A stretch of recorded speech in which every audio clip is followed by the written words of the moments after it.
नमस्कार।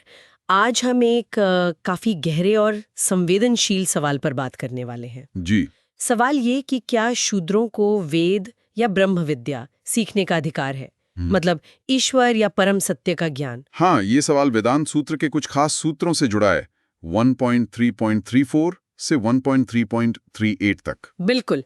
तो चलिए इस जटिल विषय की परतें खोलते हैं, है ना? जरूर। तो पहला सूत्र 1.3.34, इसमें तो एक तरह का विरोधाभास दिखता है। हाँ, मतलब कहीं लिखा है कि शूद्रों ने वेद का अनादर किया, तो कहीं ये भी कि आदर किया।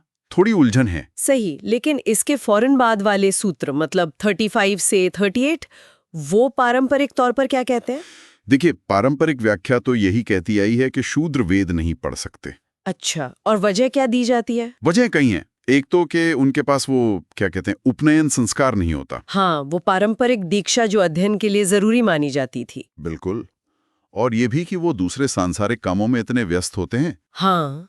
और फिर श्रुति और स्मृति ग्रंथों का हवाला भी दिया जाता है कि उनमें मनाही है। हम्म। और देखिए, ये समझना बहुत जरूरी है कि ये सिर्फ कोई अकादमिक बहस नहीं थी। हाँ, मतलब सिर्फ किताबों की बात नहीं। नहीं, बिल्कुल नहीं।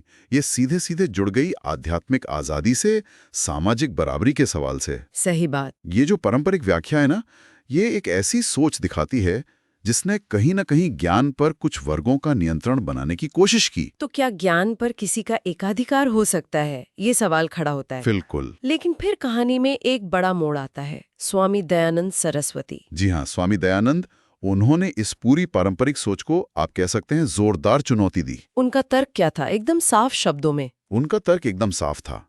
वेद ईश्वर का ज्ञान है और ईश्वर किसी एक जाति या वर्ग का तो है नहीं। सही। तो फिर उसका ज्ञान भी सबके लिए होना चाहिए।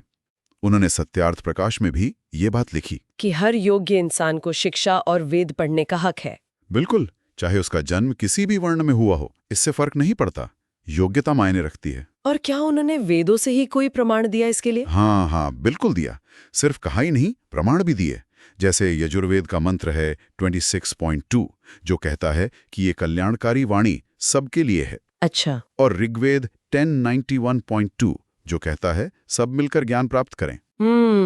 तो स्वामी दयानंद का जो मूल सिद्धांत था वो यही था कि वर्ण जन्म से नहीं है। जी, उनका मानना था कि वर्ण व्यक्ति के अपने गुण, कर्म और स्वभाव से तय होता है, जन्म से नहीं। ये तो उस समय के हिसाब से बहुत क्रांतिकारी विचार था। बहुत ज्यादा।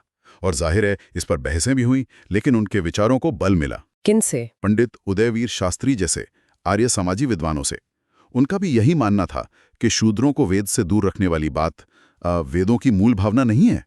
अच्छा, तो ये विचार बाद में आया। हाँ, उनका तर्क था कि ये बाद के द्वारा स्वार्थी तत्वों द्वारा फैलाई गई बात हो सकती है। मतलब वेदों में सीधे तौर पर मनाही नहीं है। उनका कहना था कि मूल वेदों में कहीं सीधा आदेश नहीं मिलता कि शूद्र वेद नहीं पढ़ सकते।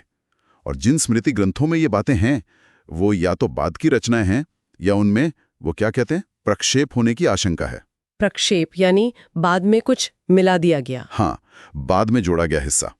और सबसे अहम बात, उन्होंने इस पर जोर दिया कि ज्ञान पाने की असली योग्यता क्या है। क्या है? कर्म, गुण और लगन, जन्म नहीं। और इसके उदाहरण भी दिए उन्होंने। बिल्कुल, इतिहास से उदाहरण दिए, जैसे रेक्को थे, विदुर थे, सत्यकाम जबाल, धर्मव्याध।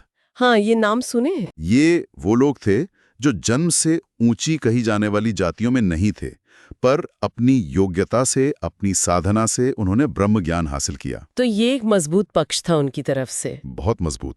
तो अगर हम स्वामी दयानंद और पंडित उदयवीर शास्त्री के नजरिए को समझें, तो सच्चा वैदिक दृष्टिकोण क्या उभरता है? देखिए, दृष्टिकोण ये उभरता है कि आत्मा की कोई जाति, कोई वर्ण नहीं होता। ज्ञान पाना आत्मा का स्वभाव है और ये हर इंसान का, हर आत्मा का अधिकार है। तो उनका मिशन एक तरह से वेद को वापस आम इंसान तक पहुंचाना था। बिल्कुल, वेद को कुछ लोगों के कब्जे से निकालकर सबके लिए उपलब्ध कराना। शिक्षा सबके लिए, वेद सबके लिए और मोक्ष भी सबके लिए।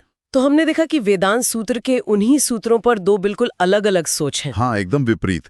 एक तरफ वो पारंपरिक व्याख्या है जो सीमाएं बनाती है, वर्ण के आधार पर अधिकार तय करती है। और दूसरी तरफ स्वामी दयानंद जैसे सुधारकों की सोच है जो इन दीवारों को गिराना चाहती है, ज्ञान को सार्वभौमिक बनाना चाहती है, सबके लिए खोलना चाहती है।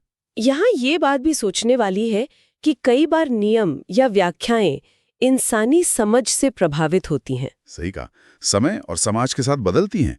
जरूरी नहीं कि वो मूल ग्रंथ का एकमात्र या अंतिम सत्य हो। स्वामी दयानंद का ये प्रयास सिर्फ समाज सुधार नहीं था, ये तो एक गहरी आध्यात्मिक क्रांति लगती है। बिल्कुल, हर आत्मा को अपने असली स्वरूप यानी ब्रह्म को जानने के हक को वापस दिलाने की एक कोशिश।